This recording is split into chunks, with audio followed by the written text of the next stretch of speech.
他很怀疑人生，怀疑自己过去几十年所受到的教养。阿云，不能这样，要知道人选不是你能选择的，不管未来的王妃是口蜜腹剑还是阴险毒辣，你都得面对的。晋王就不能挑个好人吗？那嫂子觉得我该怎么办啊？做王妃，我知道阿云你不一样，有本事，但是想要不任人摆布，就得自己先占据主动。不管你对王爷的感情如何，你对现在的日子是满意的，是不是呢？那倒是。既然如此，你就得花点心思啊。所以你不是教我赏花宴上如何好好表现，教人挑不出毛病，却是教我如何口蜜腹剑，阴险毒辣，把潜在的竞争对手都不动声色地掐死在萌芽之中。好难啊，太难了。嫂子，我们不一样，你们是双向奔赴，我那样是自投罗网。晋王娶妻，他能苟就苟，他一定能苟住，因为他还有嫣然小可爱。到时候我带着嫣然在僻静的小院子里住，绝不去碍眼。给王妃磕头敬茶呢，逢年过节磕头行礼呢。所以为了自己，你也得争口气呢。赏花宴上，无论如何也不能让人压住了你的风头，记住了吗？不，与其那样，他还是想办法直接攻略晋王，让他放自己走，最起码睁一只眼闭一只眼，让自己能回娘家。这也是王爷的意思。啊？王爷什么意思啊？王爷和大爷隐晦地提了这件事情，对赏花宴并不热衷。王爷希望这次赏花宴无疾而终。绕来绕去，其实是晋王不想被人操纵婚事，所以想让他搅局。行吧，这事他在行。本来无意于参加这些当面姐姐妹妹亲亲密密，背后贱人蠢货搞你全家的宴会，但是既然晋王想让他去当搅屎棍，他就去搅一搅。孟玉兰想要陪他去，被唐祝云拒绝。孟玉兰现在身份尴尬，恐怕被人嘲笑。过了2天，唐祝云带着嫣然和秀儿、南星在门口等着王府的马车来接，他竟然也坐马车。南星，带着小主子去后面马车，还有秀儿也去后面，你上来。谁怕谁啊？我家王爷今天又抽的哪门子风啊？东西南北抽啥风啊？哎呀，和他坐车好无聊啊。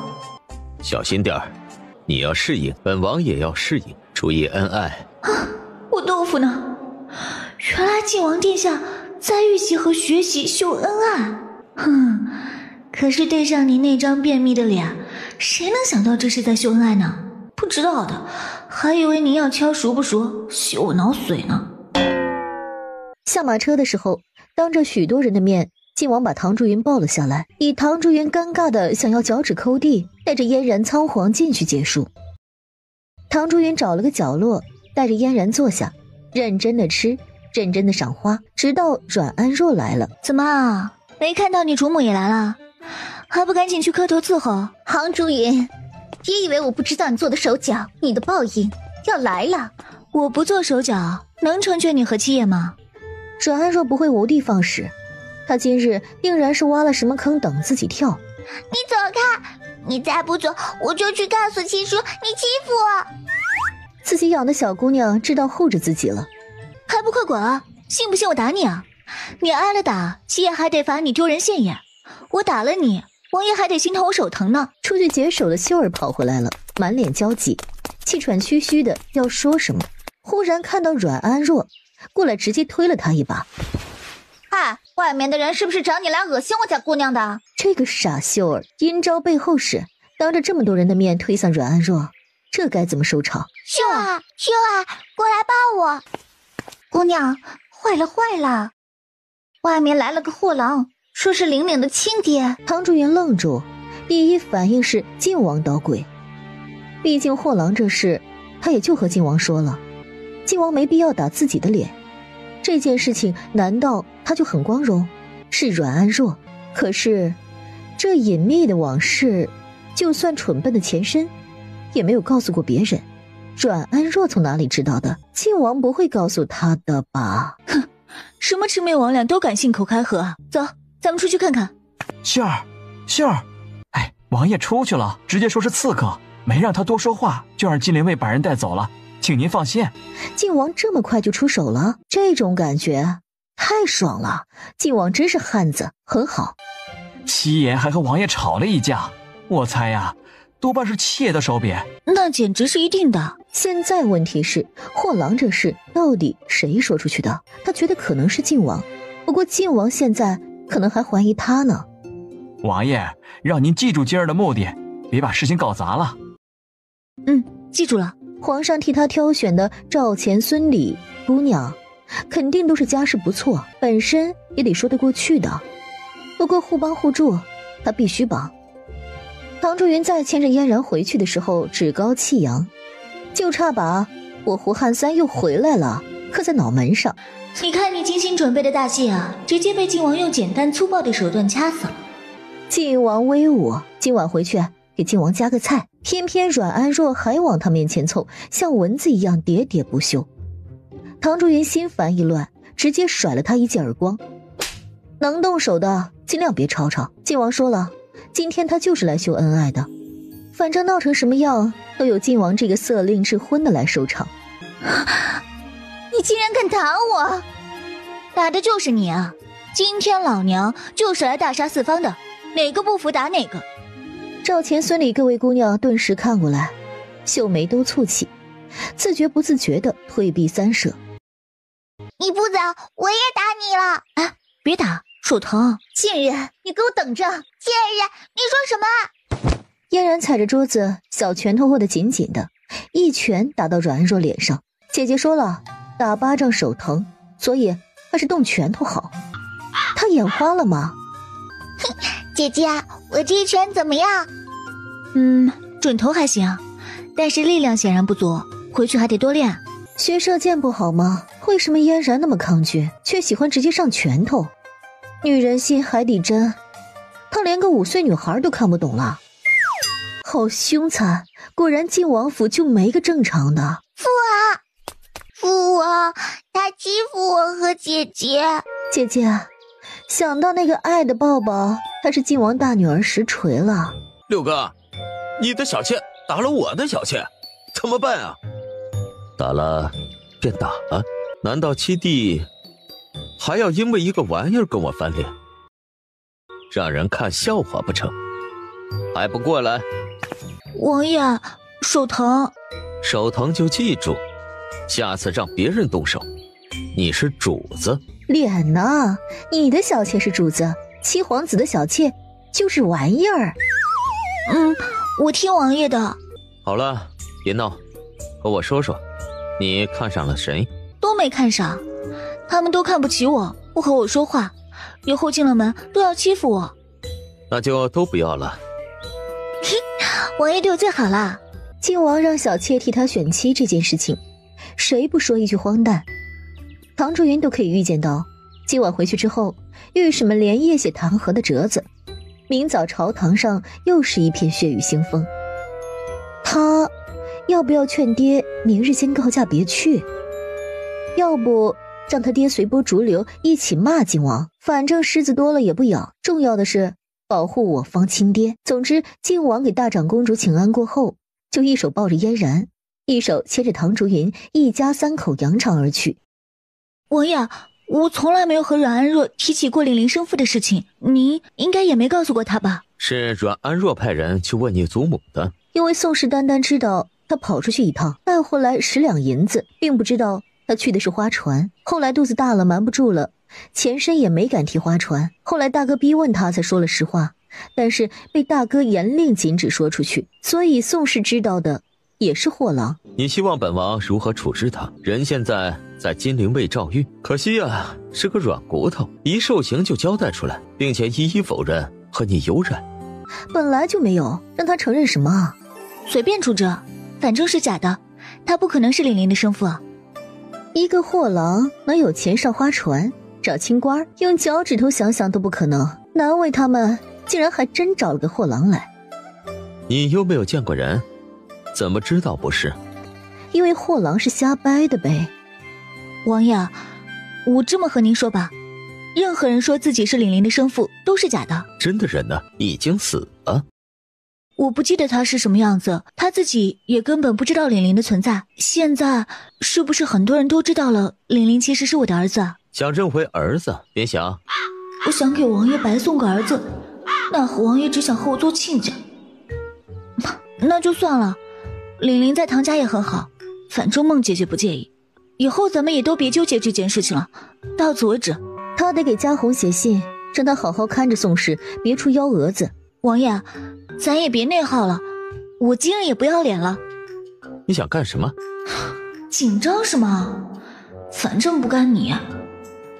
其实当年我在乡下，祖母对我苛刻，我性子也不讨喜。看到隔壁姑娘有珠花，我却没有，一时糊涂，为了10两银子跟了不认识的男人。我到现在也不知道他是谁，后来那些话都是骗人的。至于怀上，那是打死都不能提的。你竟然为了一枝珠花出卖自己，你很好。是挺丢脸的，但是事情就是这样。所以王爷以后别为这件事情怀疑了，我今日都交底儿了。那只珠花他最终也没有。王爷，今日这事闹的，明日皇上会不会生气啊？你说呢？那还会罚我吗？你说呢？我是你嫣然的身手，你教的？教的不错，以后继续。哦，好。这是不会连累我爹吧？毕竟现在我都是王爷的人了。现在想起是本王的人了。我爹他的脸早就没了，被你们兄妹俩丢尽了。实话太扎人，王爷做的那些事，不也就是没人敢笑话皇上罢了？半斤八两，谁也不用说谁。靖王让他滚出去。唐竹云滚到门口，忽然想起一件事情。王爷，嫣然的生母是姓萧吗？谁跟你说的？真像了。王爷你别急啊，是今日嫣然不是帮我打了阮安若吗？等你进去请安的时候，我听见旁边有人议论，说嫣然很像当年的萧什么。至于是什么就没听见了，因为那人不说了。你出去吧，容嬷嬷今天会来。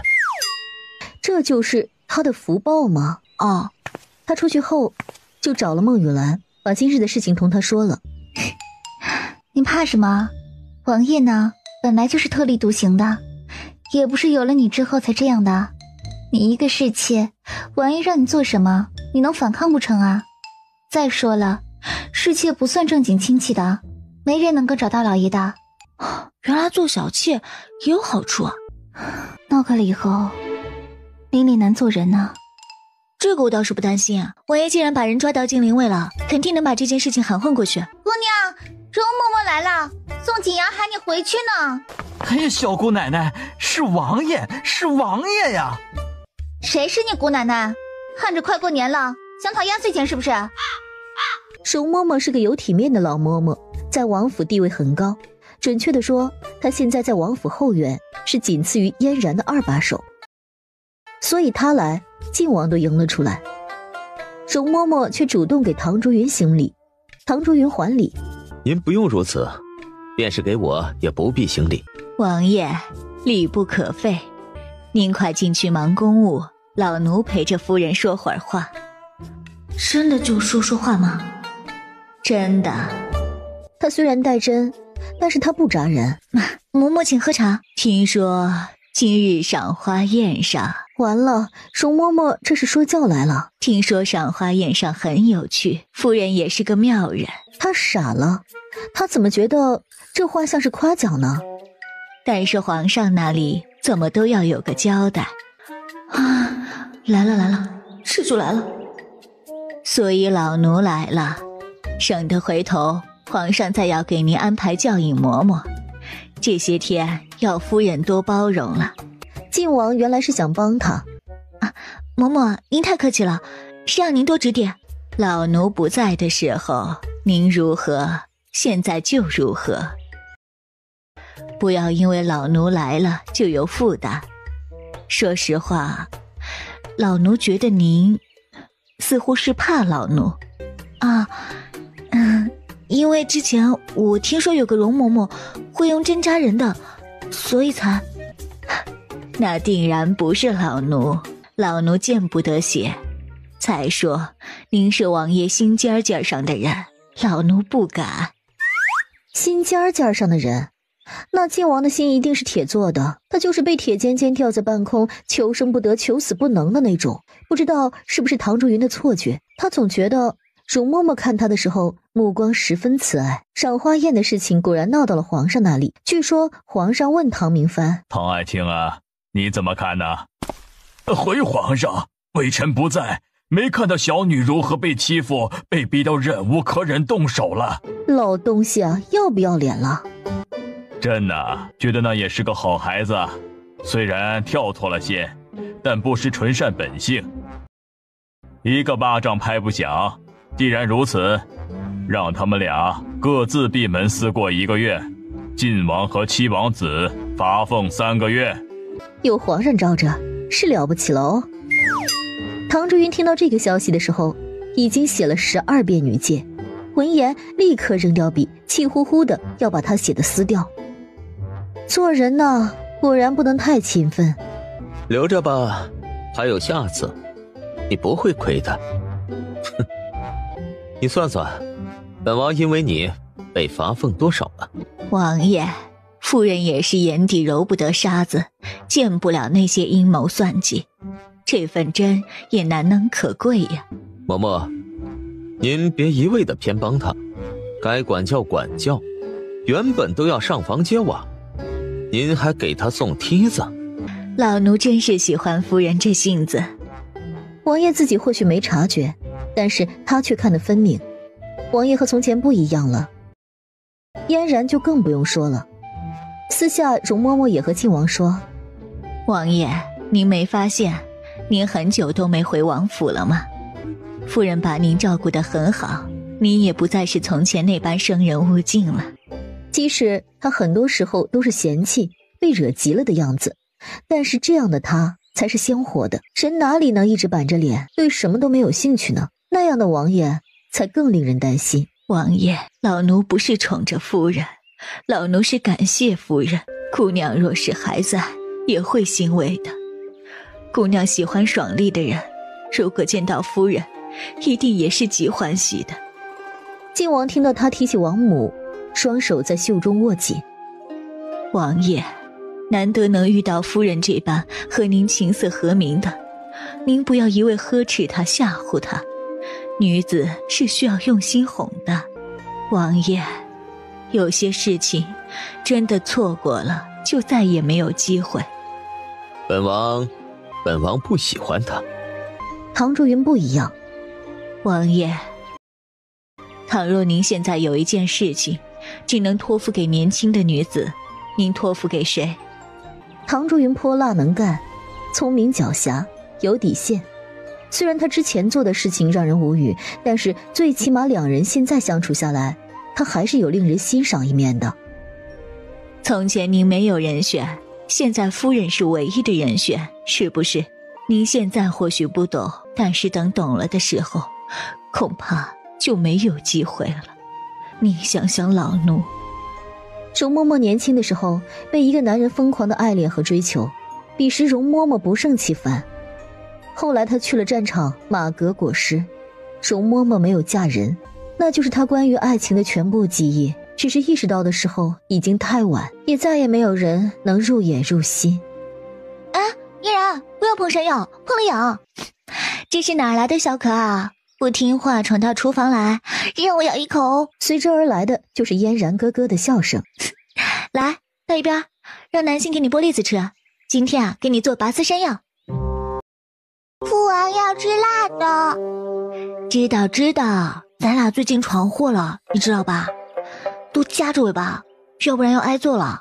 我可不抗揍啊，肯定把你先推出去。父王才不打人呢，父王只打男孩子。玲玲哥哥好惨。姑娘该休息了，老奴给您冲了蜜水。靖王今日带着琳琳出去了，说是回王府见客。他这样的还能有来往的宾客吗？别家夺嫡是全场乱打，脑袋打开花，你打我，我打你，他打他，他又打他。到了晋王这里可倒好，只分为两派，晋王以及其他。就蹴鞠赛那架势，别的皇子都懒得跟他计较的样子，就知道他人缘多差了。嫣然喝了口水，然后又去和沙包较劲去了。他昨日看到唐竹云一拳把指节厚度的木板打裂，顿时起了好胜心。行了，谁能一口吃这个胖子啊？姑娘，外面太冷了，别被风吹到，先进屋吧。你偶尔也哄哄你父王，学一下骑射啊。骑马可以，但是射箭我不喜欢。姐姐也不会啊。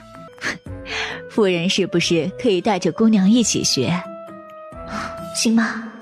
虽然不能弯弓射大雕，但是技多不压人，学就学。嫣然一听，果然来了兴趣。他太讨厌被凛凛哥哥单方面的虐了，他现在觉得自己和姐姐进度应该差不多。晋王带着凛凛回来，凛凛的情绪似乎有些低沉。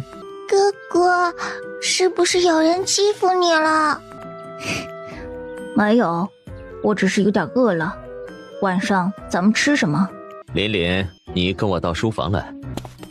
一定有事情发生。小姑奶奶，我给您老人家带了点心，您过来拿呀。一会儿秀儿拎着2个包袱进来塞给他。都烫过来，下次能不能别穿得那么脏，再找我洗，费那么多皂角。哎，冬天水凉，你洗完衣裳啊，摸摸手。摸什么手？我看你想摸摸手才是真的。嘿嘿，被你看穿了。你和你娘说了咱俩的事儿没有啊？他老人家什么意思啊？没戏，等我家姑娘生了孩子再说。秀儿提着点心又风风火火地走了。被这俩大嗓门一闹腾，晋王还真没发现外面藏了那2个人。过来坐。王爷，我没事的。你是个聪明的孩子，所以背负了很多原本不该背负的东西，比如你的身世。原来是和他有关系。难道凛凛今天跟晋王出去被人嘲笑了？然而你要出类拔萃，注定就要比别人承担更多。琳琳，王爷，这些我都知道，我只是很生气，他们那样说姑姑，还有王爷，您知道我的亲生父亲到底是谁吗？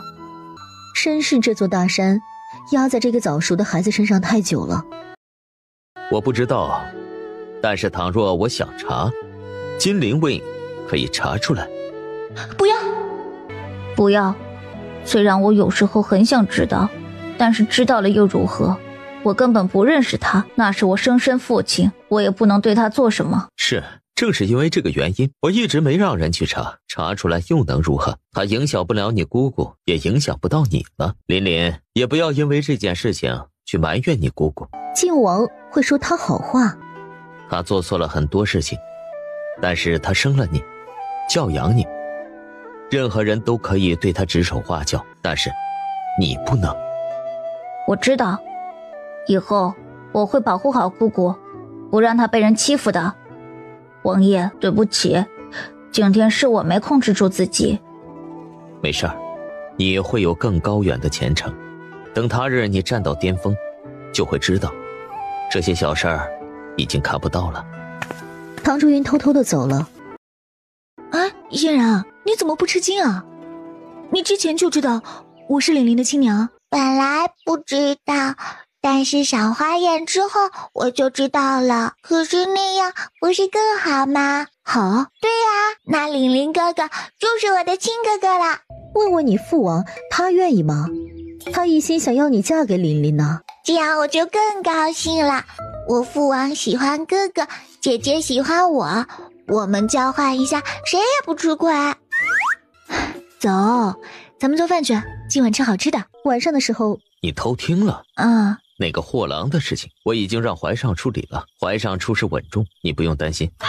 他有些怀疑自己是不是认错人了，因为他旁敲侧击问过宋景阳，怀上去不去青楼。他怎么可能去青楼？那是个死抠门啊！再说了，他跟在王爷身边，想投怀送抱的女人有多少？我都没见他动过心啊。就怀上那性格，有需要的话，有免费的他绝对不花钱。10两银子他也不干吗？不干，这么跟您说吧，10个钱他都不出。是这样的吗？第二天，王爷，您怎么这么早就回来了？怕着你的。父王今天答应玲玲哥哥带他打柿子。打柿子？对呀，就那些姐姐前几天不是说想尝尝吗？玲玲哥哥就求了父王，今天他们自己打柿子。晋王打的柿子，他怕自己被噎死。姐姐，咱们也去帮忙吧。好，等着，我回去搬椅子。等他搬了椅子出来，晋王已经把琳琳架到了自己脖子上。王爷，左边，再往左一点。高贵冷艳的晋王竟然也俯首甘为孺子牛。嫣然却不肯上前了，因为他看到落下的柿子砸到了宋景阳身上，就像爸爸一样。姐姐，咱们不去，咱们等着吃。好，你不是想燃支架吗？先坐廊下等着，我进屋去取东西。好呀，嫣然现在学会了这么多字啊，这是什么？姐姐都不认识啊。气胖。哪个胖？雨雪很大的那个胖。为什么要教这样的生僻字？他确实不认识。很多人的名字用这个字。你也一起学，陪着嫣然一起读书才能明的。我会不少字呢。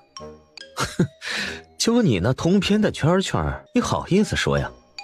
你怎么知道啊？坐下。来，咱们2个来比试比试，今天谁学得越快越好就有奖，好不好？什么奖？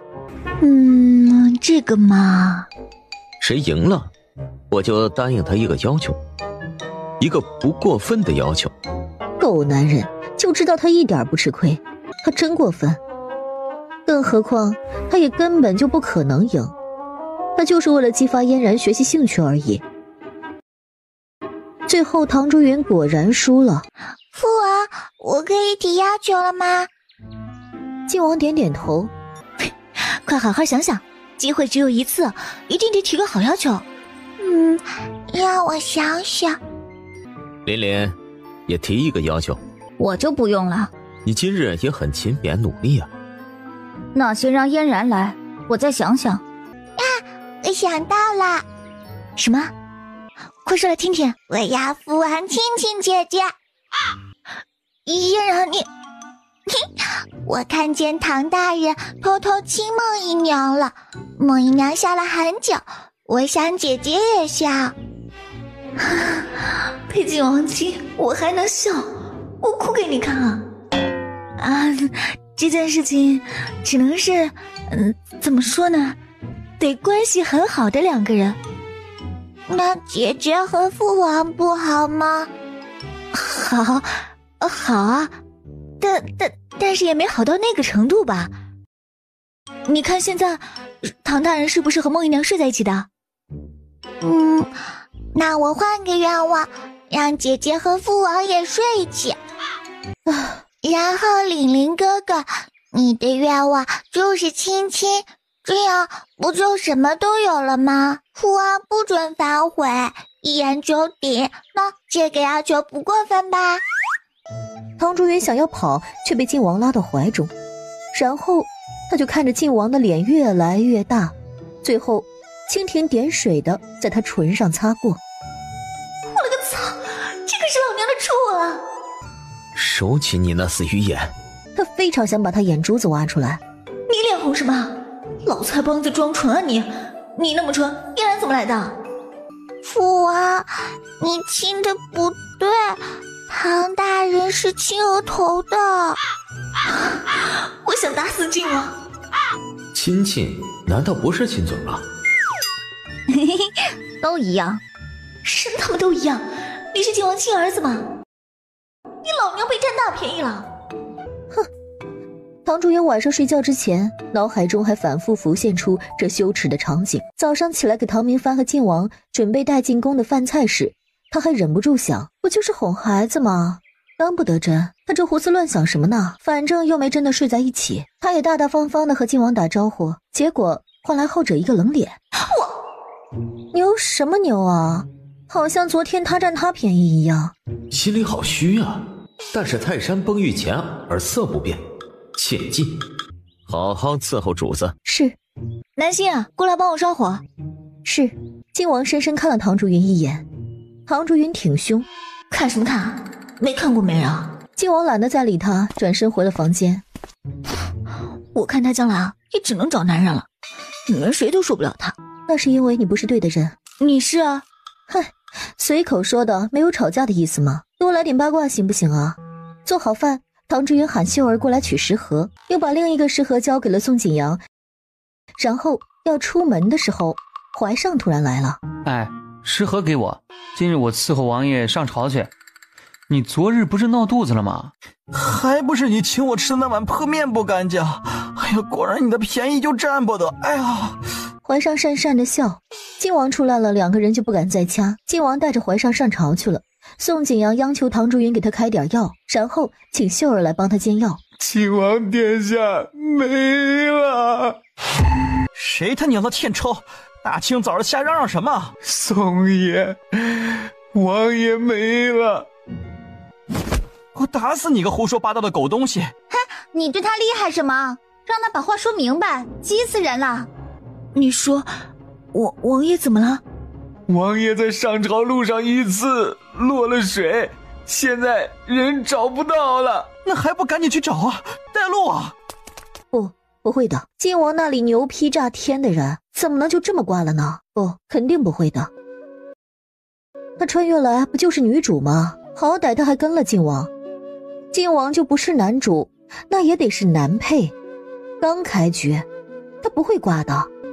秀儿，你去喊凛凛，我喊嫣然，然后把王爷的衣裳拿上，咱们也去河边看看去。凛凛却已经听到了外面的声音。姑姑，你别害怕，王爷会服水，不会有事的。是，王爷不会有事的，我去喊嫣然。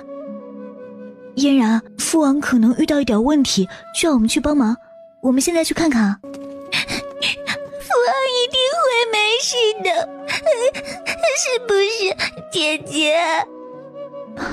是，会没事的。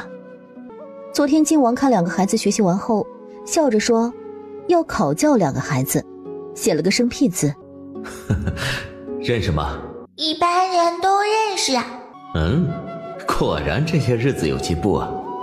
告诉父王，这是什么字啊？父王，我也不是一般人啊。嫣然，快跑！熟悉的场景还历历在目，靖王扬怒的声音犹在耳畔，现在却可能阴阳两隔了。然而靖王就是没了，哪怕皇上下令数千人搜寻，就是没有找到他的踪迹。他像人间蒸发了一般，生不见人，死不见尸。爹，你看阿云，王爷出事都6天了，他一滴眼泪都没有流过。我实在是担心，我怕他都憋在心里，把自己憋坏了。我宁愿他大哭一场，哭过闹过，慢慢也就放下了。再舍不得也得熬过去，还得看着孩子活着呀。靖王不该就这样枉死，他死了，嫣然怎么办？到底谁是凶手？嫣然以后何去何从？爹，一定要把凶手查出来，给靖王，也给妹妹一个交代。妹妹的性格我了解，如果不把这件事情查个水落石出，她肯定走不出来。我知道，而且原本也不该让凶手逍遥法外。明日我就再主动请缨拦下这案子。这是什么意思？我实在想不明白，皇上为什么那么着急找人，却不着急让您查案？您都提了好几天了，皇上一直不松口。皇上难道在等着幕后黑手销毁证据吗？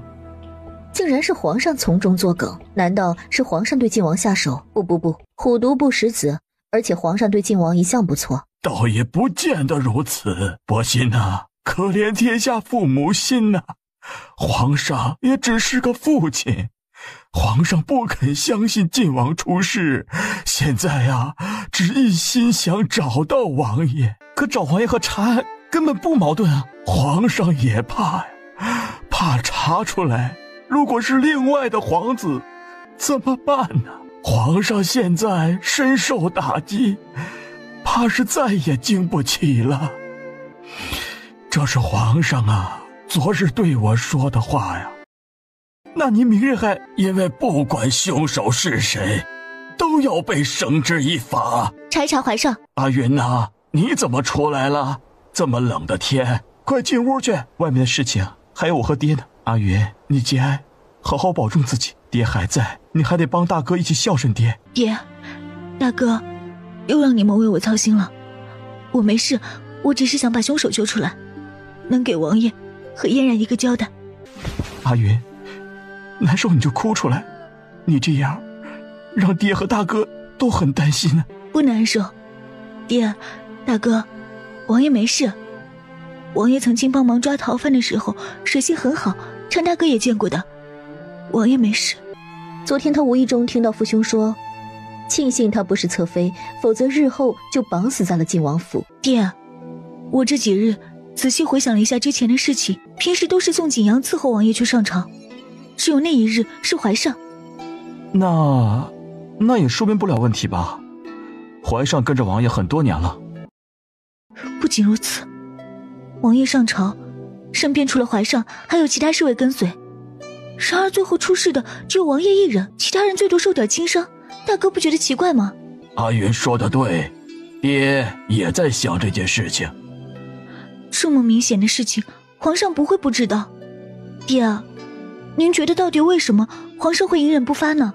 阿云呐，你太高看爹了，皇上的心思爹不去猜。但是阿云你放心，不管怎么说，王爷都不能死得不明不白，有爹在，一定能还王爷一个公道。其实他只想知道真相，如果对手太强大，那也就算了。晋王真没了，难道这些人还要去给他陪葬不成？打得过去报仇，打不过得跪，这是现实。他还没和晋王好到那种可以为了给他报仇不顾一切的程度。现在最想给晋王报仇的是琳琳，他所说的这些疑点，琳琳也在怀疑了。第二天，孟雨兰来陪着唐祝云。嫂子，一会儿估计还会有人来，别冲撞了你，你双身子，自己一定得注意。不知道他还有没有重新再认识他的机会。王爷，希望你平安。我身子没事儿，这个孩子很乖巧的，一点都不折磨人。我猜呢，日后定然也像玲玲一样懂事贴心呢。浩云，你身边那个南星呢？南星不知道，王爷出事之后他就不见了。他会不会有问题呢？我不知道。这种不知底细的人，以后记着千万别留在身边用了。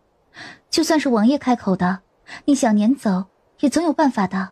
正说话间，嫣然从内室出来。姐姐，我梦见父王了，父王浑身水灵灵的，他说他冷。梦都是反的，王爷现在肯定没事，这么多人都去搜救，到现在一无所获，说明王爷肯定被人救走了。那父王怎么不回来找我们呢？或许因为你父王失去了记忆，忘记了身份。我曾经听过一个故事，那人失去记忆之后，好几年后才想起来呢。那父王什么时候才能想起来回家的路啊？或许很快，或许有些慢，我们多给他一点时间，好吗？嫣然用力点头，泪水纷飞。唐祝云让秀儿带着2个孩子去梳洗，就苦了孩子了，但是不幸中的万幸，嫣然还有你呢。阿云，别光顾着难过，眼下你要振作起来呢。你有没有想过，你现在的身份根本不可能再看顾嫣然呢？我知道，我在想办法。我不知道能不能够帮上忙，但是可以试试。嫂子，你忘了，我姑姑可是德妃娘娘，德妃娘娘一直伺候太后，所以皇上也对她敬重有加。可是孟雨兰已经和孟国公府决裂了，德妃姑姑还能认她这个侄女吗？没事的，我去试试。最坏的结局不过就是碰壁嘛。浩云，我们都努力，王爷暂时没有找到，不代表王爷出事了。就算王爷真的出事了，你还有大哥嫂子呢，一定会帮你把2个孩子都带大的，不会让人欺负你们的。唐祝云泪盈于睫。浩云，我帮你，姑母从小就喜欢我，我在她那里大概还有点面子，我先去探一下口风，如果可以再安排你带着嫣然去给皇上请安。嫂子，那我和你一起进宫吧。不用，你这性格呢，能不进宫就别进宫了。我先去了，你大哥回来帮我和他说一声。你都没和我大哥说，不能去，我自己已经有办法了。你听我说。孟玉兰听他说完后道：也行，但是我去找德妃娘娘，有她帮忙说话的话，咱们胜算更高。放心吧，那是我姑母呢，我懂她。你千万别冲动，咱们走一步看一步。嫂子，你别逞强，你的身子……我知道，我不会拿孩子开玩笑的。他坐着马车进了宫，下午才回来。阿云，成了。嫂子，我什么都别说了，以前你帮了我太多，现在该我了。况且我能做的也不多。嫂子，是不是还有什么话想跟我说？是，德妃娘娘今天同我说了，皇上问她了，谁最适合抚养嫣然，她含混了过去。阿云，皇上现在也趋于相信靖王真的没了，或许用不了几日，王父就会办丧事。哪怕没有找到靖王，你提前有个准备。人就这样没了吗？没有真相，这就是没有母族的悲伤吗？嫣然，你必须听哥哥的话，否则以后你就再也见不着姑姑了，知道吗？嫣然要哭，她已经没有父王了，不能再没有姐姐。不准哭，听我说。哥，我不哭。姑姑身份太低，不能留下你。玲玲哥哥，不要扔下我，我要姐姐，我要你。我们也要你，但是这件事情最重要的还在你自己，知道吗？哥哥说怎么做，我就怎么做。不管别人在你耳边说什么，是说姑姑的好话还是坏话，也不管他们说是为你好还是为姑姑好，你都要记住，如果是让你离开姑姑，你就哭，你就装病，能做到吗？比如说有人告诉你，你去宫里能更好，我不走，我在姐姐身边最好。但如果有人说你跟着姑姑会害了姑姑怎么办？不能犹豫，你留下对姑姑也是最好的。从现在开始，不要相信除了我和姑姑之外的任何人，知道吗？嫣然点点头，他脑子不如玲玲哥哥聪明，那他就听哥哥的。唐竹云告诉过他，如果遇事不决，那就看看周围的聪明人是如何做的。你一会儿给我说一遍。不管别人说什么，都不要相信，无论如何都不要离开姐姐和玲玲哥哥。很好。但是这样显然是不够的，他又给他假设了好几种场景，一一教他如何应对。嫣然学得很认真，父王不在了，他也感觉到了危机。嫣然，皇上喜欢你吗？应该是喜欢的，皇祖父总是赏赐我东西，看见我也是笑眯眯的，我觉得那不是假的喜欢。那皇上为什么喜欢你？是因为你是皇上的孙女？我也不知道，别人都说我是皇祖父最喜欢的孙女。但是你不是郡主。对，父王说因为我年纪太小，等我长大成亲的时候就有封号了。分明还是皇上不想给。你知道你外嫁的事情吗？我不知道，我没有见过我娘，我父王也从来不提，我只知道什么？洪秀知道我娘是谁。嫣然不怕，姑姑已经替你打走了坏人，再也不会回来了。玲玲哥哥，是不是我这次要是没做好，一不小心又会落入那些坏人手里啊？可能会，但是嫣然，你记着，无论发生什么事情，你在什么境遇下，姑姑和我都会不惜一切代价去救你，一定要坚持下来，知道吗？嫣然用力点点头。如果你落到坏人手中，不要轻举妄动，现在对你来说，假装妥协比反抗更好，要多用脑子，不能成一时之意，明白吗？我会的。哥哥，你要教我怎么做？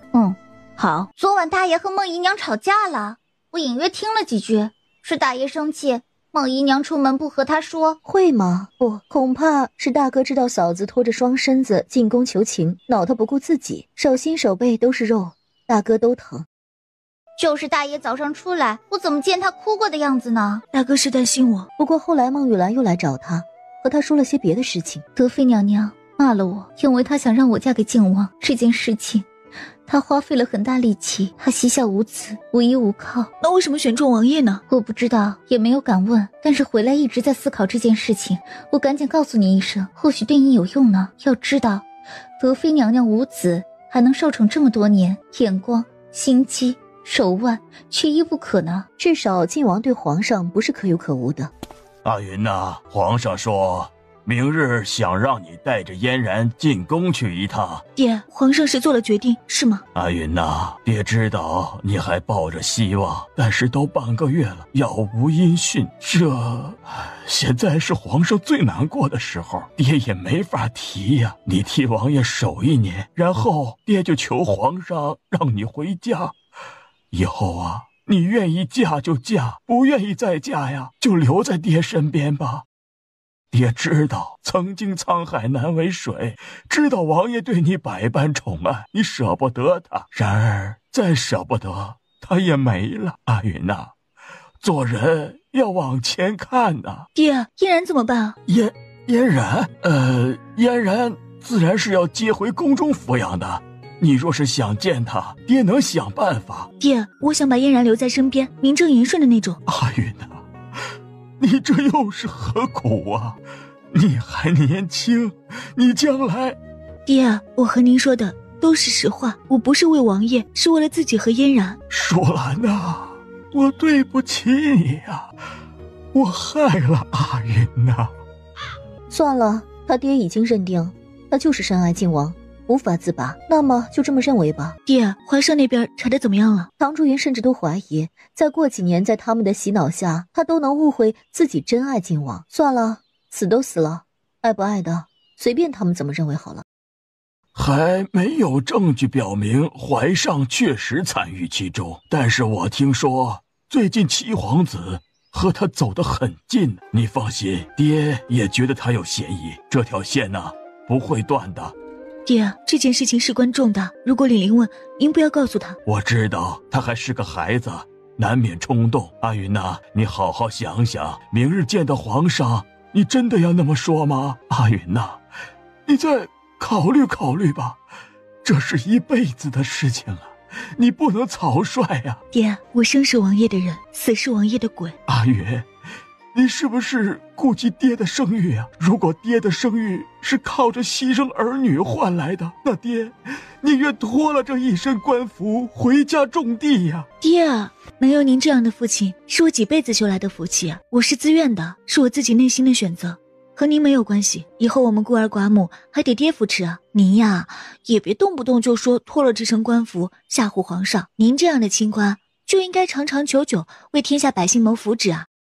以后我就好好养2个孩子，孝顺爹。唐明帆离开之后，唐竹云平静下了情绪，把嫣然喊来，又嘱咐了一遍：不要紧张，如果实在不行，就别说话，一直拉着我，不放手就行了。好，姐姐在，我不怕。老奴陪姑娘和夫人一起进宫去。嬷嬷，您还是在家里吧？不，老奴知道夫人想做什么，老奴去帮你。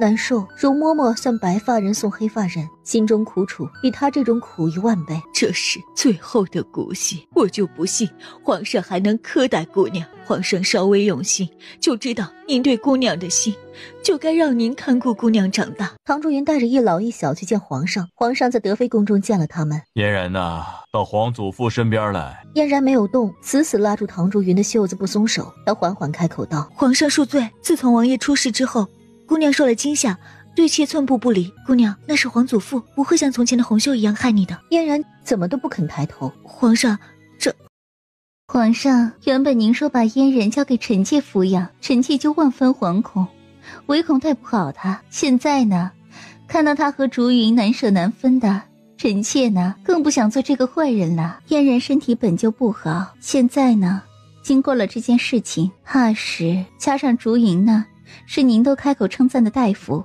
还是让她留在嫣然身边吧。那让她进宫？我操，他做了什么孽啊！德妃起身，在皇上面前跪下：皇上，臣妾今日壮着胆子说一句话，只为靖王当初救命之恩。这一段孟玉兰告诉过唐竹云，是皇上带着众多妃子看虎戏的时候，老虎突然发狂攻向德妃，靖王打死老虎救了他。好家伙，武松打虎还得18碗好酒，靖王花生米都不用1颗，也真天神下凡。皇上，您以为皇宫对嫣然来说真是个好地方吗？皇上，您还记得当年的事情吗？这里面有故事啊，就像大明湖畔的夏雨荷。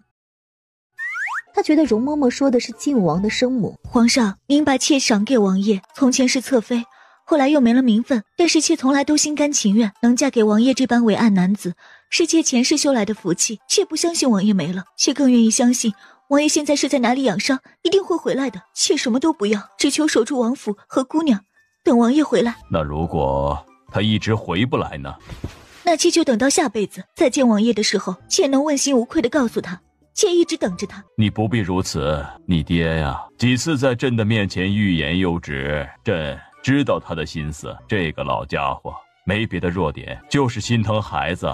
朕知道他想求什么。过2年你就回家吧。不，皇上，妾生是王爷的人，死是王爷的鬼，妾一定要守住王府和姑娘，等王爷回来。你确定吗？确定，一定以及肯定。这一锤子买卖敲下，余生有望。好，琪儿没有白疼你啊。来人呐，传朕旨意，封唐竹云为晋王侧妃，日后享晋王正妃待遇，死后同晋王合葬。成了。皇上果然让德妃起身，说以后让唐竹云照顾嫣然。嫣然长大之后找赘婿吧。琪儿啊，很是疼爱琳琳，就让琳琳给琪儿摔盆吧。但是皇上到底是什么意思呢？想要琳琳给晋王做养子还是伴子？一时之间他心如擂鼓。从宫中回来，他和琳琳说了这件事情。姑姑，这是我求来的，王爷待我极好，身后又没有儿子，我跟祖父和爹商量过之后，请祖父出面告诉皇上的，我不会拿王府任何东西，我只是为王爷尽最后的心。留给2个孩子的创伤只能让时间慢慢抚平了。姐姐，接下来我们该怎么办啊？接下来我们回王府。容嬷嬷眼中露出欣慰之色，她早就想说了，但是没得到皇上的首肯，她没法开口。没想到唐竹云和她想到了一起。你父王的丧事定然要在王府操办，虽然他生前不在乎别人的眼光，但是死后我们让他风风光光的走，再也不输给别人。他已经想好了，所有的所有都按照最高规格热热闹闹的办，要让所有人都知道晋王就算死了也是皇上心爱的儿子，不受委屈。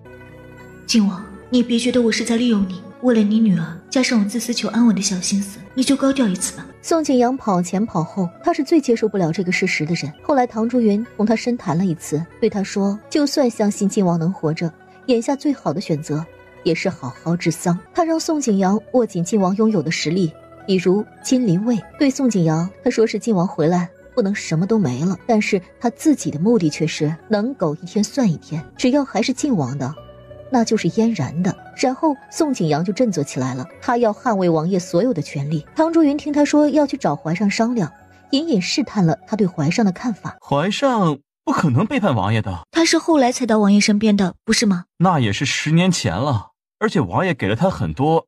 哎，您不懂，但是他不会，他要是背叛王爷，我把脑袋拧下来给您当球踢。唐竹云一时之间也分辨不出来，由着他们折腾吧。腊月初8这日，家家都在熬八宝粥。唐竹云牵着嫣然的手，在容嬷嬷的陪伴之下，第一次以女主人的身份踏入了晋王府。眼前浮现出晋王冷傲的脸。王爷，我知你便是死也不会喜欢我，我恰好也是。然而为了嫣然，请你死了也保佑保佑我们。快点，再不搬走啊，姓荣的老婆子回来，咱们就拿不走了。放肆！你们这种举动与打劫何异？这是王爷在的时候赏给奴婢的，奴婢也是。容嬷嬷，随他们去吧，人都不在了。夫人，可不能这样。唐竹云摆摆手，带着他们进去。没想到来了这样的菩萨主子，看起来得加紧行动。晚了，东西都叫旁人搬走了。灵堂刚搭建起来，明日才会开始有人来拜祭。唐竹云带着2个孩子磕头，嫣然泪流满面，而琳琳则是强忍泪意。哭吧，在王爷面前痛痛快快地哭一场，从明日开始就没有哭的时间了。王爷，强悍如你，最后却还是死在了阴谋算计之中。谢谢你曾经给予我的宽容，谢谢你曾经给予玲玲的扶持。你的衣钵，你的仇恨，我都无能为力，但是我会照顾好嫣然，尽我所能的免她忧惧，成为她的依靠。王爷安息。他进了王府，回王爷。是。他对偷盗东西的人熟视无睹。这不像他，他眼里是那样揉不得沙子。是，或许也是初来乍到，没办法管。他不是那种人。现在唐明帆还盯着你。是，已经让属下去大理寺问过几次话了，属下觉得并没有疏漏，但是不知道为什么对上堂大人总觉得心慌。那也正常，天底下也只有一个唐明帆。你不要以为你见到的他对儿女和颜悦色，就以为他好糊弄。那不要紧，能拖几日是几日。您还有什么吩咐？若是没有，属下我要回王府。是，属下会安排。没事儿，你退下吧，停留时间太长，你难以解释。是，只是还有一件事情，南星他随意，自以为是的东西，生死不论。是。等等，夫人最近如何？夫人她昨天我同景阳和盘托出之后，她说夫人悲伤过度，心神恍惚，受了极大打击。是吗？她怎么那么不幸呢？属下之前一直觉得夫人对您恭敬却冷淡，但是经过这次的事情才知道，她只是不善表达，实际对您情深意重。她不善表达，她情深意重，皇上收礼了吧？但是她确实也没想到，即使知道她死了，唐竹云还愿意进王府继续守护嫣然，便是因着这一条，日后她也会好好待她。哎，对了，现在已经不是夫人，是侧妃娘娘了。啊，知道了。她死了，她倒是生了位分，这是被她的死成就的。她死了，都在给她做贡献。片刻之后，怀上从2楼下来，伙计殷勤上前。哎，这位爷，可找到您喜欢的书了？哎，这本尚可，多少钱？哎呦，您眼光可真好啊！这本书是前朝啊，多少钱？啊，10两银子。不要了，换一本便宜的。伙计惊呆了，5两银子的不要，3两银子的也不要，1两银子的也不要，伙计都要哭了。这位爷，就算是旧书，这也是金贵的书啊！这本500文的已经是最便宜的了，要不您再换个地儿看看？250。哎爷，您买就买，不买就走，骂人可不对呀。240文。哎呀，不行，那241。最后怀上以251文的价格把伙计谈崩溃了，成功成交。买完书，怀上径自去了大理寺衙门，他要去见唐明帆。书是给唐明帆买的礼物，后者收不收都不要紧，要紧的是洗白去书店的这个过程。夫人，府里现在这么乱，您现在是皇上亲口封的侧妃，是正经主子，您得管呐。先乱着吧，明日开始许多贵客都会来，等姨父过去这一段再说。老奴大概也能知道夫人的想法，只是担心这过程中让别人看清了王府，那不是正好看看谁是日后可交之人，谁是应该远离的吗？王爷要在府里平病9981天，来得及收拾，到时候定然会让王爷风风光光的上山。谁在那里？他看到了有人影从门口一闪而过，鬼鬼祟祟。怀上见过侧妃娘娘。你来做什么？你可知这是内院？属下刚才看到有府里下人偷东西，一时心急就追了进来，惊扰了侧妃娘娘，请您恕罪。原来如此，以后还是小心些，毕竟我是守寡之人，瓜田李下，还是为了王爷和你自己的名声，多注意些吧。他那守寡之人怎么说的那般自然以及理直气壮，他还能用这件事来进宫，可真是厉害了。反正对他这女人没有戏。是，以后不要出现在我面前。你就这样看救主的遗孀吗？属下不敢。退下，以后我不想再见到你。是。怀上退到了晋王的房间，晋王回到了他自己的房间居住，胆子大的也是令人惊叹。哎，王爷，属下今日得罪侧妃娘娘了吗？这是本王想问你的，你之前认识她是不是？认识？您说侧妃娘娘，属下不认识啊。自出了那件事之后，王爷不待见属下，属下一直都在外面奔走，去哪里认识侧妃娘娘？那之前的你没有去过江州？唐明帆祖籍江州，属下从来没去过江州。要说离江州最近的那次，也是几百里之外。就那次。哪次？划船那次。一时足成千古恨，他觉得那时候水还凉，不能把王爷扔到水里解毒，白花了100两银子不说，还被王爷怪罪。再想想现在数9寒冬，王爷都能跳水假死，早知道就把王爷扔水里不就完了。果然妇人之仁要不得，伤钱包伤前程。说起来都是眼泪。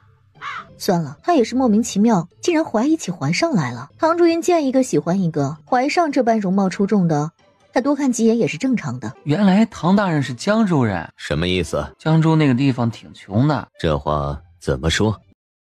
属下不敢说。嗯，属下当时去花船帮王爷找清官儿，老鸨子说了，别的都是120两，贵的150两也有，但是他手上有几个江州来的，那是乡下，所以100两银子。希望晋王想起他的100两银子。那你肯定选了100两的。是，这都是清官，干干净净，关了灯都一样吧，就是不知道他骗没骗我。可是都这样了，晋王也没提报销的事情。晋王让他滚，那一年是他在家里最幸福的一年，但是危机已经隐隐浮现，所以他去了京城。后来从京城回家的路上，他着了别人的道，本来是中了致命的毒，后来解毒过程中又被人下了脏药，后来就那次去和花船上的女人春风一度，那是他的耻辱。再后来发生了一连串的事情，家族仇恨深深烙印在了他的身上，再也没有心力去谈男女之事。男性的背叛也让他对女子不再相信，一旦动情，他们什么事情都做得出来，什么原则都没有。直到后来阴差阳错下，唐朱云被赏赐给了他。唐朱云说为了10两银子他卖了身，怀上却说几百里之外花船上就是100两银子。哼，多么嘲讽。屋外忽然传来一阵说话声，打断了晋王的遐思。他立刻藏匿起来。哥哥，我怕。我们为什么要来父王的房间啊？不用怕，就算王爷变成了鬼，那也是好鬼。我觉得王爷这件事情事出突然，而且十分诡异，想来王爷书房看看，他和谁有书信来往，看看能不能得到蛛丝马迹。嘘，小声点，别让姑姑发现了。为什么不能让姐姐知道？姑姑她大概不想我掺和这件事情。哥哥，我不懂，为什么？你长大就懂了。总之姑姑没错，我也没错。他是男子汉，有所为有所不为，他明白姑姑嗜赌情深。晋王能理解凛凛的想法，并且深为感动。他为了这个孩子所付出的一切，得到了10倍100倍的回报。唐朱云很快发现2个孩子不在屋里，找了来，并且不动声色地把2人带走。非常讨厌。唐朱云也觉得非常讨厌，为什么凛凛这么强烈的责任感？晋王死了这件事不弄个水落石出，凛凛怕是过不去了。今天看怀上鬼鬼祟祟的样子，唐朱云觉得他肯定跑不了。如果怀上真是始作俑者，他就告诉爹，让爹把怀上砍了，千万不要让凛凛去对付他。偌大的王府肯定有水，我带你们去放河灯好不好？把你们想对王爷说的话都写在纸条上，贴到河灯上，王爷会知道你们的心意的。2人乖乖去写河灯。姐姐，你怎么不写？是不是想太多了，不知道从何下笔啊？我也是。我真不是。但是为了应付孩子，他拿起笔来，咬着笔杆酝酿。虽然他现在认字很多，但是会写的字基本还是女诫那些。呵呵，谢主隆恩。王差，很好，误差，嫣然好，凛凛好，我好，你差好也好。也不会，念不会，罪也不会，尤其这个罪字，前世今生笔划都那么难写，讨厌。本来不会写，想要画圈，但是想起晋王活着的时候嘲讽过他，那死者为大，这次他用叉。王爷，你要是还不满意，就忍忍吧。要是敢拖梦兰，下次他就只能圈圈叉叉一起上了。行了，反正就是张纸条，也不用下笔签言。为了防止被2个孩子嘲笑，他说各自写的内容各自看就行，被别人看到了，晋王就收不到了。于是2个孩子很乖巧的都没有看别人的，自己把纸条用浆糊贴好。几人提着河灯出门，来到了湖边，傻了眼。王府里的湖面已经冻得结结实实，可以在上面滑冰那种。唐朱云傻了眼，姐姐，这怎么办啊？没事，姐姐有办法。自己装的逼，跪着也得装下去。咱们把河灯放到冰面上也是一样的。你父王现在已经是天上的神灵，怎么都能收到的。那为什么我们还要来这里？挂在院子里不行吗？仪式感，这叫仪式感。可怜的他，晚点还得来收河灯，希望到时候别冻进冰里抠不出来，否则他只能点火烧了。3人把河灯放到了冰面上，然后唐竹云带着2个小的回去。在我的老家呢，有一种说法，每个去世的亲人都会变成天上的星星，守护着地上的我们。如果很想念呢，就在这样的深夜，悄悄地告诉星星你们想说的话，他们会知道的。他们离开之后，有人从树丛之后出来，把3盏河灯收走。晋王最先提起来的是凛凛，水落石出，终有时，字字铁钩银画，情绪力透纸背。接着提起来嫣然的河灯。父王，如果保佑我太累，那您就去不累的地方吧，我会好好的。虽然写了好几个错别字，但是晋王还是看懂了这个贴心的小姑娘，让他从来没有后悔过当年的决定。等他看到唐竹云写的所有的欣慰感动，都成了无语。他又是弄了些什么鬼画符？记圈圈之后，他又爱上了叉叉。问题是，你叉也不好好叉，看看那个王叉，分明写成了王八。他都死了，他还不放过他，能不能让人省点心？还有误叉什么意思？勿扰？他还怕自己打扰他。你叉好也好，这个叉又是什么鬼？投河没死的晋王觉得现在要生生被唐竹云气死了。他甚至忍不住现在就去问问他到底写的什么东西啊。腊月的深夜，滴水成冰，唐竹云自己举着灯笼，冻得哆哆嗦嗦往湖边走。这一路上他一个人都没有遇到。王府是真乱了，偌大的内院晚上竟然连个值夜的人都没有，四处一片死寂。外院侍卫应该还好，否则估计偷东西的小贼已经踏破了王府门槛。河灯竟然不见了，他明明记得就是这里的，他知道自己有时候不太认路，所以死死记着来时的路。湖边这棵歪脖子树他肯定没记错，他果然发现了不对劲，冰面上有被人动过的痕迹，3盏冰灯真是被人抠走的。谁这么缺德，要和死人抢东西啊？小心王爷半夜上你家去。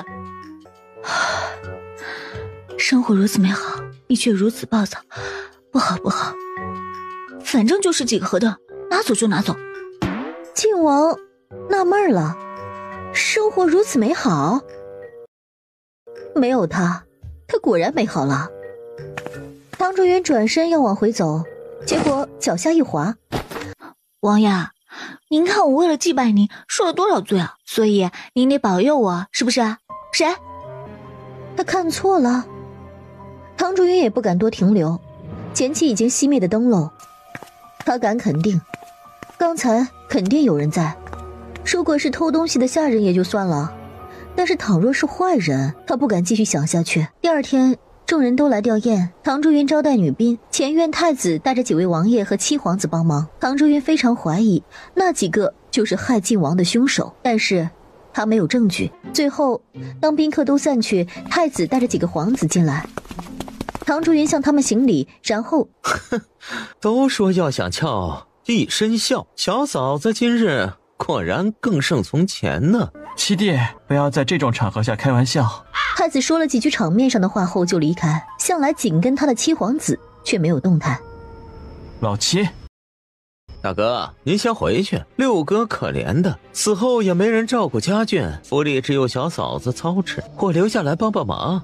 那就多谢七爷了。七皇子一直到晚上都没走，宋景阳几次三番请七皇子出去，后者充耳不闻。唐竹云不动声色地对宋景阳摇摇头。唐竹云和秀儿低声交代了几句，然后就请容嬷嬷带着2个孩子梳洗睡觉，自己则去了灵堂。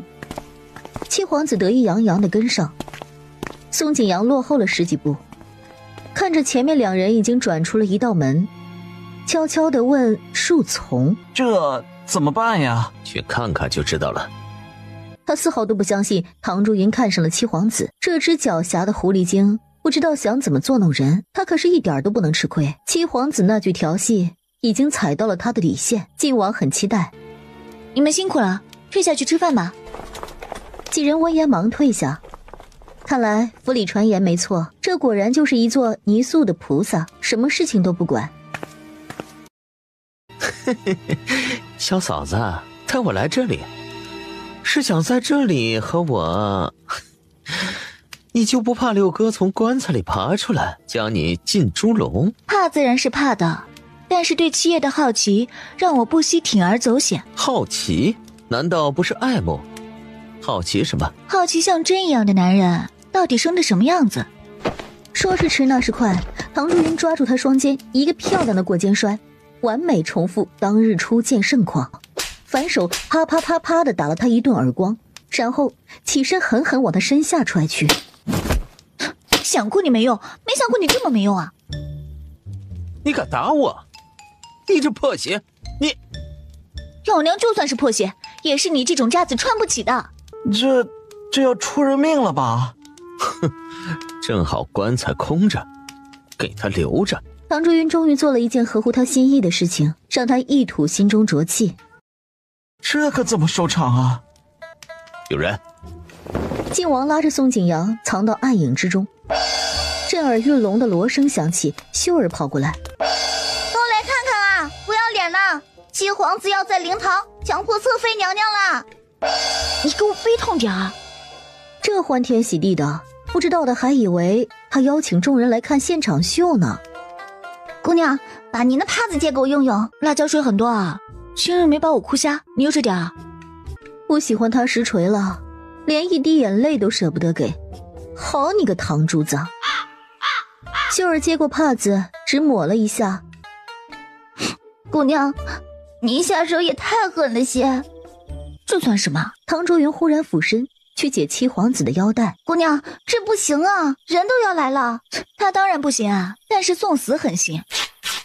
唐卓云撕开他袍子，一把扯下他的汗巾子拿在手里，然后又狠狠踹了一脚七皇子，后者滚到棺材下面，捂着下身呻吟不止。现在知道了吗？王爷就是死了也能把你压在下面，狗东西！大红汗巾子，真是个骚浪的狗东西！废话少说，赶紧敲锣。好。秀儿又开始吼起来。姑娘，我上次这么哭的时候，是我爹死的时候。怎么这么笨啊？七爷还在呢，他们就不怕七爷听到？不怕，因为老七废了。废了？侧妃娘娘说的那根针废了。唐伯欣带着许多留下吃饭的宾客一起赶来。哥，王爷他还是尸骨未寒，七爷就要在灵堂对我动手动脚。哥，如果不是想着嫣然，我早就一头撞死在棺材上，也不这般受辱。走，到宫中找皇上给你做主去。皇上知道这件事情之后，气得心急都要发作，直接让七皇子连夜收拾东西滚出京城。鸟不拉屎的地方没有封号，连带着七皇子的生母容妃娘娘都被皇上斥责，失去了宠爱。朝野震惊，七皇子成了本朝开国以来第一个没有封号就被撵出京城的皇子。很快皇上又召见唐竹云。侧妃娘娘，老奴陪您面上去。于是拉着容嬷嬷一起去了。皇上问了当日之事。七皇子想来占妾的便宜，但是妾从小在家里是做过力气活的，也没想到他那么不中用，竟然连妾都打不过。妾承认当时下手很重，但是想到王爷，妾和他同归于尽的心都有。七皇子还说，侧妃也是妾，如果侧妃娘娘以后还想着日子好过，就得听她的。这话那渣子没说吧？那渣子觉得得到他如同探囊取物，又觉得自己魅力爆棚，还没想着威逼这一步呢。名分这东西能压死人，多少悲剧都因名分而起，过去的惨痛教训差点又重演。这都是什么？他错过了什么？为什么他听不懂了？容嬷嬷，你觉得合适吗？老奴不敢妄言，但是倘若在的话，他会觉得合适的。既然如此，传朕旨意，封唐竹云为晋王正妃。晋王一死，他这是坐火箭上升了，3天一升级，他这就成了王妃了。大女主剧本回来了，原来这是冥婚戏。我操！晚上王爷您别爬我床，我害怕。还有几日就要过年了，同时还是凛凛的生辰。他生日最大，大年初一。其实相对于那时候，现在日子已经好过多了。嫂子，你不用担心我。这么冷的天，以后你可千万别出门了。大爷不放心你，让我来看看，劝你节哀顺变。我没什么的，嫂子，家里是不是发生什么事情了？本来不想让你烦心的，但是我担心老爷和大爷，他们都不好。啊，我爹和我大哥怎么了？原来唐家父子俩都觉得这个王妃彻底锁死了唐竹云的后半生，为此长吁短叹，都快成了心病。没有啊，我现在过得很好啊。我这般劝大爷了，大爷有些不高兴，我也不敢再多说了。等下次大爷来看你的时候，你同他说一说吧。行啊，老爷在家里说呀，惠及必生，情深不寿。总之呢，就是担心你啊。好，我知道了。我现在这种情况也不能出门，等过了年让爹来，我同爹说。他给家人准备了礼物，都被孟雨兰拒绝了。来之前老爷千叮咛万嘱咐了，说不能拿你的东西，也没要孟雨兰送来的凉菜方子结算的银子。她现在可是王妃，有朝廷发的利银，不缺银子。送走孟雨兰，嫣然来了。母妃，嫣然不哭，不哭。母妃看到府里还引了活水，我们回头去那里放河灯，好不好？嫣然答应了。一会儿凛凛也过来，娘三个又趴在桌上给晋王写信。不过这次唐竹云没浪费感情，这玩意儿死人看不见，都被活人偷去了，没必要。但是他还是装模作样，无聊画了一排卡通小人排队撒尿。抛物线最远的那个旁边写了一行字：威武我大王爷。这话别人真的看不懂，他不怕被人偷去。放河灯的时候，看着河灯飘远，唐竹云心里默默的道：王爷，你看我帮你对付了那个嚣张的七皇子，明爷还打算过年前帮你收拾了刁奴。要说对不起你，就是我给几个孩子饭菜里掺了一点荤腥，可孩子正长身体，你也不会怪我的，对不对？姑姑，你别伤心过度了，说不定王爷没事儿。我昨天还做梦，梦见王爷回来了。妈呀，他怎么没想到呢？晋王要是没死怎么办？他已经是王妃了，虽然觉得有点残忍，但是死道友不死贫道，要不王爷您就别回来了。不希望您死，但是您可以失去记忆，耽误几年什么的，苟且一天算一天。唐竹云刚要起身，忽然看到对面有张人脸飘过。没错，是飘过，而且还是晋王的那张脸，一脸幽怨死不瞑目的样子。唐竹云腿一软，扑通一声掉进了水里。没事，别慌。唐竹云忍不住又看向刚才的地方，可是晋王的脸却消失了。果然人不能做亏心事，他就想晋王别回来，立刻就心虚出现幻象了。姑姑，不对，怎么了玲玲？母妃，刚才您不是放了9个饺子在里面吗？但是他们却放个河灯回来，饺子就变成了8个，谁能进来？谁进来只吃1个饺子？是不是父王回来了？求求了，别吓唬我了，行不行？是不是父王回来吃了饺子？你父王明明也是个饭桶，要是晋王回来吃，怎么可能只吃1个？或许是有不守规矩的下人进来偷偷尝了1个，或者被什么畜生叼走了1个也不一定。宋景阳本来跟着晋王趴在房顶上，忽然看到自家王爷捂着嘴跳走，慌忙的跟了上去。王爷，您不会是中毒了吧？那饺子里有毒？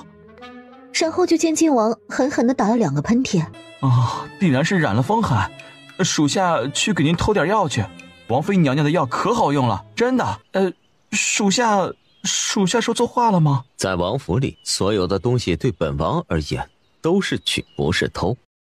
嘿，您怎么还咬文嚼字起来了？有本事您光明正大去取啊！您说说，您这装死，这一出算什么？闹得他现在都不敢直面唐竹云，总怕自己露馅。要这样，还不如一直瞒着他呢。河灯呢？去看看，收回来了没有？是。肯定是唐珠子又不知道怎么在心里编排他了。当他看到宋景阳带回来的河灯，看到唐竹云的小漫画，又被气了个七窍生烟。这是什么意思啊？怎么像一排人站着撒尿一样？你退下，以后别跟着本王了。他看似迷糊，其实很聪明。你要是给本王露馅了，大板子伺候。是。心里却想着，唐竹云肯定发现不了。谁能想到有人闲着没事装死玩啊？尤其是大过年的，多缺德呀！靖王咬牙切齿地把河灯上的纸条撕下来收好，这些都是罪证。等他活过来，扔到他面前，看他怎么狡辩。靖王想了想，又去了容嬷嬷院里。王爷饿了吧？老奴给您留了饭。嬷嬷，父皇为什么突然封她为王妃了？难道不是王爷喜欢吗？我觉得还是嬷嬷喜欢她。老奴确实喜欢王妃娘娘，她让老奴想起了当年伺候姑娘的时候。其实姑娘原本也很活泼，只是后来遇到了那个成为她命中劫难的男人，便从明珠变为榆木。王爷也是欢喜的，是吗？没有欢喜。那至少也是没抵触，是吗？王爷，复仇固然重要，但是姑娘在天之灵，肯定更希望看着您过得幸福。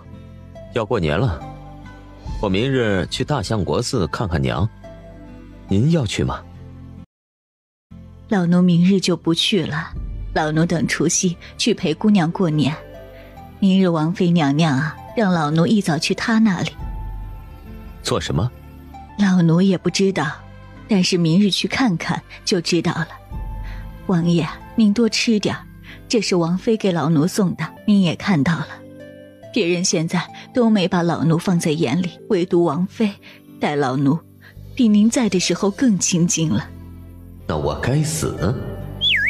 不过这饭菜好像确实是他的手艺，就是没点荤腥，不如从前好吃。饶是如此，靖王也把饭菜一扫而空。今天他尝了他包的饺子，别以为他不知道，他偷偷在里面掺了荤油，还加了肉末。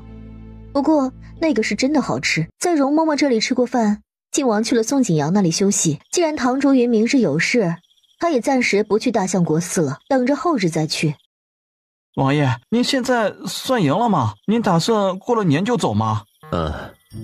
那您要不和王妃娘娘交个底儿啊？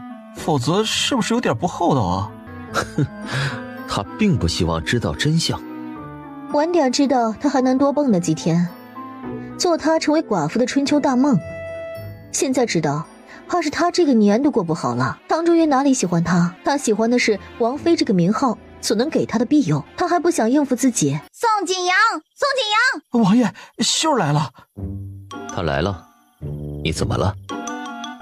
慌慌张张没出息的样子，因为他不近女色的缘故，身边亲近的那几个也都是光棍，以至于现在见个丫鬟都当成了宝。王爷，您在这里影响属下，要不您先藏一藏。宋景阳又是整理头发又是整理衣裳，靖王没动，宋景阳只能匆忙迎了出去。秀儿，是不是你娘同意咱俩的事情啊？